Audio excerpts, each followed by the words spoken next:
नमस्कार, मैं चंदन कुमार और आप देख रहे हैं अपना पसंदीदा चैनल अंगवानी। इस वीडियो में हम बात करेंगे अप्रेंटिस की ही, लेकिन ये जो केस है ये चल रहा है दिल्ली हाई कोर्ट में और इसका जो फैसला आएगा वो सबके लिए उतना ही मान्य होगा। तो सबसे मजेदार बात है कि सरकार जो है लाइक प्राइवेट कंपनी कोई कराए तो कराए, समझ में आती है। सरकार अप्रेंटिसशिप कराती है, सरकार के पास एक अलग मंत्रालय है इसको लेकर, स्किल डेवलपमेंट का, और वो अप्रेंटिसशिप कराती है। लेकिन बाद में जब उनको कुछ देने की बारी है तो हाथ पैर झाड़ के सरकार निकल लेती है। तो इस पर ये बहुत बड़ा सवाल, और इसी पॉइंट को फिक्स करेगा ये दिल्ली हाई कोर्ट का फैसला जो आएगा। अब हम इस वीडियो में बात करेंगे आपको अप्रेंटिस, जो बैंकिंग सेक्टर्स में जो अप्रेंटिस है वहां पर भी इनको आप अप्रेंटिस हर साल ले तो लेते हैं, और लेकिन जब इनको आप या तो नौकरी जॉब जब निकलता है, जब ओपनिंग्स होती है तो उनके लिए आप कुछ नहीं सोचते। अगर हमने किसी को रखा, अगर हमने उसे ट्रेन किया तो क्यों नहीं हम उसको रखे पहले, प्रायोरिटी उनको। और यही डिमांड रेलवे में भी है। तो रेलवे में तो चलिए कम से कम उनके लिए कुछ आरक्षण, सीट रिजर्व न कोटा है उनके लिए, लेकिन बैंक में तो वो भी नहीं है। तो रेल के साथियों, वो कहते हैं ना वो गाना कि अगर हमने दूसरे का गम देखा तो पता चला कि आपका गम जो है कितना कम है। तो आपको तो कुछ है लेकिन उनको वो भी नहीं है। लेकिन इसका मतलब ये नहीं कि हम कह रहे हैं कि रेल के लिए ठीक, हम तो कहते हैं जितना अप्रेंटिस कराएं उनको एडजस्ट करिए, उनको प्रायोरिटी दीजिए। इसी को चर्चा बढ़ाते हुए हम आपको ये बता रहे हैं आज कि आखिर बैंक वाले अप्रेंटिस का मामला क्या है। तो इस पर जो दिल्ली हाईकोर्ट में जो इस मामले को केस लड़ रहे हैं वकील श्रीकांत प्रसाद जी, वो हमारे साथ जुड़े हुए। वकील साहब, बहुत स्वागत है आपका अंगवानी पर। सर, आपका भी स्वागत है और सभी बच्चों का। आप क्या मतलब अप्रेंटिस के लिए देश भर के अप्रेंटिस का ही केस लड़ते हैं क्या आप? नहीं सर, मैं सर्विस मैटर्स हो गया और रिट पिटिशंस भी हो गया। लेकिन ये क्या है ना सर कि आप हाँ। समझिए कि जहां पर कुछ डिफिकल्ट चीजें आती है, जहां पे आप कोर्ट में हक से नहीं मांग सकते हैं, तो वहां पर चैलेंजिंग चीज हो जाती है। तो चैलेंज मुझे लेना पसंद है, तो इस वजह से शुरुआत ही ऐसे हुई। तो अब लोग जो है चैलेंजिंग केसेस में जहां कोर्ट का कोई इंटरफ्रेंस ही नहीं हो सकता, वैसे वैसे में हम भी कोशिश करते हैं कि एटलीस्ट इन लोगों के लिए कोशिश करें और जहां तक पहुंच पाए कुछ तो पहुंच रहे हैं धीरे-धीरे। तो ये मामला क्या है, ये बैंक के अप्रेंटिस का क्या मामला? अब तक तो हमने रेल पर बात की, तो ये बैंक का क्या मामला? और ये तो आप बता रहे थे कि ये फैसला आने के कगार पे है, तो ये मतलब विजय के नजदीक है। ये क्या मामला, ये बताएं जरा। हाँ, इसमें इसमें जो है सेंट्रल बैंक ऑफ इंडिया और सभी जितने भी इसमें मंत्रालय हैं, आईबीपीएस वगैरह, सभी ने अपना जवाब भी फाइल कर दिया है। फाइनल बहस पर है ये हाई कोर्ट में। इसमें सर मामला था कि आपको मालूम है कि देश में अगर आप देखें तो मुझे लगता है कि मुझे तो क्या लगता है आपको बेहतर मालूम होगा इस चीज का कि कितनी अनएम्प्लॉयमेंट है। हम्म। और उस अनएम्प्लॉयमेंट को कर्ब करने के लिए सुप्रीम कोर्ट ने 1996 में एक जजमेंट पास किया था, इस चीज को ध्यान में रखते हुए कि देश में जितनी जो बेरोजगारी है, इस जी। बेरोजगारी को खत्म करने का तरीका ये है, शॉर्ट तरीका, कि इन बच्चों को जो पैसे भी नहीं है, फाइनेंशियली भी कमजोर हैं, जिनके पास रिसोर्सेस नहीं है, ऐसे बच्चे को डायरेक्ट इंडस्ट्री में ट्रेनिंग करवाया जाए और डायरेक्ट उनको लोअर पोस्ट पे रख लिया जाए as a man power, as a skilled person. तो यही ये था। अब इसका मिसयूज कैसे कर रहे हैं लोग, एम्प्लॉयर्स, इंडस्ट्रीज, ऑर्गेनाइजेशंस, की बच्चों को रख तो ले रहे हैं ट्रेनिंग में, रख तो रहे हैं और उसके बदले में 5,000 6,000 स्टाइपेंड भी दे रहे हैं। लेकिन जब बात आती है इनको कुछ देने की, चाहे वो कह सकते हैं कि आप कोटा देने की, बेनिफिट देने की, नौकरी में वेटेज देने की, कुछ प्रेफरेंस देने की, तो उससे ये लोग बहुत तरीके से बच के भागते हैं। तो यही केस था। इवन इंडिया में ये फर्स्ट टाइम है जब बैंकिंग सेक्टर में जिन्होंने सेंट्रल बैंक ऑफ इंडिया ने अप्रेंटिसशिप का ट्रेनिंग करवाया था बच्चों को, 5,000 अप्रेंटिसशिप को ट्रेनिंग करवाया था 2023 और 24 के बीच में। अच्छा, पांच और अभी हजार एक सिर्फ ये यस और सेंट्रल बैंक के बता रहे हैं जी। यस और अभी स्टेट बैंक भी करवा रही है। तो इसमें होता बैंक क्या किया मैं बताता हूं आपको कि सेंट्रल बैंक ऑफ इंडिया ने अप्रेंटिसशिप की ट्रेनिंग करवाने के लिए सेम एडवर्टीजमेंट निकाला। पहले तो हम्म। एडवर्टीजमेंट में पूरा 100 पेज का एडवर्टीजमेंट, क्वालिफिकेशन उसमें ग्रेजुएशन की डिग्री मांगी गई थी।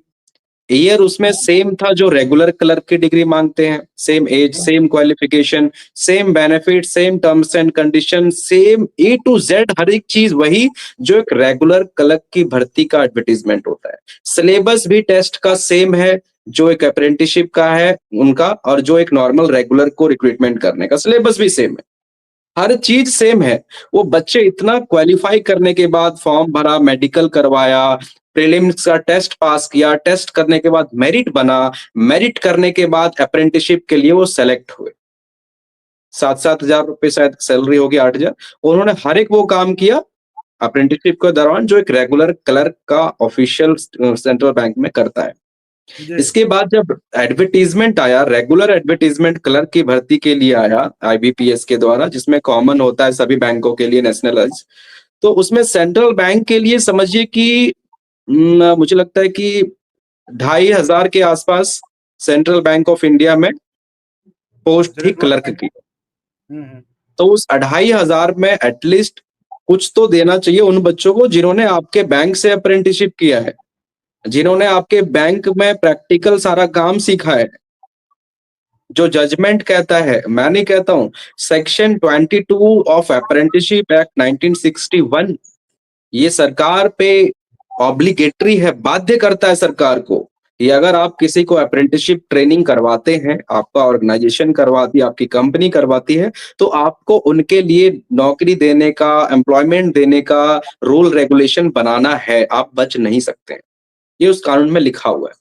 और यही चीज उन्होंने अप्रेंटिसशिप वाले एडवर्टीजमेंट में भी लिखा था जो 5,000 निकाली थी, कि हम लोग जो है आपको एम्प्लॉयमेंट देंगे एज पर बैंक पॉलिसी। लेकिन जब एक्चुअल में एडवर्टीजमेंट आया तो उसमें कुछ भी नहीं था इन बच्चों के लिए। तो हमने तो उस ग्राउंड पे अच्छा, तो आपने इसी ग्राउंड पे, तो ये मतलब एक तरह से ये हुआ कि है तो ये सरकारी ऑर्गेनाइजेशन, लेकिन ये काम एकदम जो है ना वो प्राइवेट बनिया वाला करते हैं कि सस्ते में मजदूर उठा लो। 7,000 में इसको कोई कहीं देखो, 7,000 में चाहे रेल हो या बैंक, कहीं भी आज के समय में डेली वेज भी आप देख लें, अगर डेली वेज के हिसाब से आप मजदूर को रखते हैं काम कराने के लिए, वो भी 7,000 महीने में आपको नहीं मिलेगा। और अगर आप ट्रेनिंग के लिए रखते हैं तो जैसा कि वकील साहब ने बताया कि जब इसका विज्ञापन निकला था तो सारे क्वालिफिकेशंस वो थे जो कि एक वेल मतलब एकदम जो एक कलर की भर्ती होती है उसके लिए था। तो बिल्कुल ग्रेट क्वालिफिकेशन क्यों निकाला अगर आपको ट्रेनिंग देके उनको ट्रेन करना था तो एक तरह से ये जो है ना, ये लगता है कि ये माइंडसेट हो गया कि सस्ता मजदूर ले लो, कुछ 1 साल काम निकाल लो और फिर अपना चलता फिरता करो। तो फिर क्या हुआ इसमें, यानी कि इसमें कोई कोटा नहीं मिला इनको, जैसे कि रेल में है 20%। अच्छा, कुछ भी नहीं। तो हर साल क्या करते हैं, अब तो हैबिट हो गया अभी, खैर अभी तो sir state bank of India ने निकाला है अप्रेंटिसशिप के लिए, उसमें उन्होंने थोड़ा तो कंसीडर किया है। क्या किया है कि जो भी अप्रेंटिसशिप के बच्चे हैं उनके लिए 1 साल का और मतलब रिलैक्सेशन दिया है, पहली चीज। अच्छा, दूसरी चीज, फ्री में बोनस में 5 नंबर सभी को फाइनल रिजल्ट में ग्रेस मिला है। ये मतलब आपके स्टेट जितने भी स्टेट बैंक ऑफ इंडिया ने कि जितने भी मार्क्स आएंगे आपके टेस्ट में, मतलब रिक्रूटमेंट एग्जाम में, 5 नंबर आपको बोनस मिलेगा अगर आपने अप्रेंटिसशिप हमारे यहाँ से किया है। तो ये पॉजिटिव एस्पेक्ट्स दिख रहा है कि बैंक थोड़ा कंसीडर कर रहा है। बट इंपॉर्टेंट है कि सेंट्रल बैंक ऑफ इंडिया में भी कोर्ट ने भी उनको दबाव दिया कि जब आपने लिखा हुआ है कि आप दे रहे हैं तो क्या दे रहे हैं। इन्होंने अपने जवाब में भी लिखा है कि हम अपने पॉलिसी के अनुसार दे रहे हैं, लेकिन क्या दे रहे हैं वो कहीं नहीं लिखा है। So this is the matter. हाँ, जबकि एक्ट भी इनको मजबूर करता है, देना है कुछ ना कुछ आपको। और साहब ये स्टेट बैंक के भी इसमें तो गलती है ना। मान लीजिए अगर अप्रेंटिसशिप किया उसने, तो ये जरूरी थोड़ी ना कि स्टेट बैंक से ही करे तो ही उसको वो देंगे। भाई किसी भी बैंक से क्या, काम तो एक है। नहीं नहीं सर, इसमें क्या है कि जो आईबीपीएस वैकेंसी निकालता है क्लर्क के लिए, वो आईबीपीएस में सभी 7-8 नेशनलाइज बैंक हैं, पंजाब नेशनल, स्टेट बैंक और जो भी सारे बैंक है, central bank of India, union bank of India, तो ये सभी कॉमन होता है। लेकिन जिसने जहां से ट्रेनिंग की है उसमें उसको वेटेज मिलना चाहिए ना। For example central bank of India में 2,500 मतलब 5,000 में से जो अभी अभी जो वैकेंसी निकली है क्लर्क वाली, इसमें 2,500 जो भी पोस्ट उसमें मिलना चाहिए। जी जी। तो उसमें भी कुछ नहीं मिला है, तो हम उसी में क्लेम कर रहे हैं जिसमें हमने ट्रेनिंग किया है। ऐसा नहीं कि हमने ट्रेनिंग सेंट्रल में किया है तो हम मांग रहे हैं स्टेट बैंक में, नहीं। ऐसे तो बहुत कंपटीशन है, तो लिमिटेड उसमें हो। तो यही चीज़ है कि आप हर साल जो है अप्रेंटिसशिप के लिए बच्चे ले लेते हैं, और अप्रेंटिसशिप के लिए लेने के लिए आप लोग ग्रेजुएशन की डिग्री माँगते हैं, और उसके लिए भी आप एंट्रेंस टेस्ट करवाते हैं, सीबीटी का एग्ज़ाम करवाते हैं, मेडिकल करवाते हैं, मेरिट निकालते हैं ऑल इंडिया लेवल, उसके बाद उसको ट्रेनिंग में रखते हैं, बताइए। मतलब पैसा पूरा लिया, सेम पैसे लिया जी। सेम प्रोसीजर क्लर्क का, ताकि हम्म। आपको बच्चे वही मिले जो क्लर्क की क्वालिफिकेशन रखते हैं। लेकिन अप्रेंटिसशिप के नाम पे दुनिया को बेवकूफ बनाइए, 7,000 रुपए में काम करके। क्लर्क रेगुलर बनेंगे तो 60-70,000 देना पड़ेगा, और हाँ, अप्रेंटिसशिप के थ्रू आएँगे तो 5,000 देना पड़ेगा। This is the thing they are doing, and तो फिर इस क्या पे है। किस मोड़ पे है केस कोर्ट में? सर, इसमें केस में है, रिप्लाई फाइल हो गया है बस, बैंक का भी और सभी का भी, और कोर्ट ने लास्ट हियरिंग पे बैंक के जो है चेयरमैन है उसको स्पेसिफिकली बुलाया गया है, लेकिन वो नहीं आया था लास्ट में, तो उनको शॉर्ट डेट दे दी कि आगे डेट पे पेश होना है आपको, और कहाँ है आपकी पॉलिसी, आप क्या पॉलिसी दे रहे हैं, नहीं दे रहे हैं, आप कोर्ट को दिखाइए। तो तो हमने एक इसमें अच्छा, जी, जी, आप पूरी करें बात अपनी।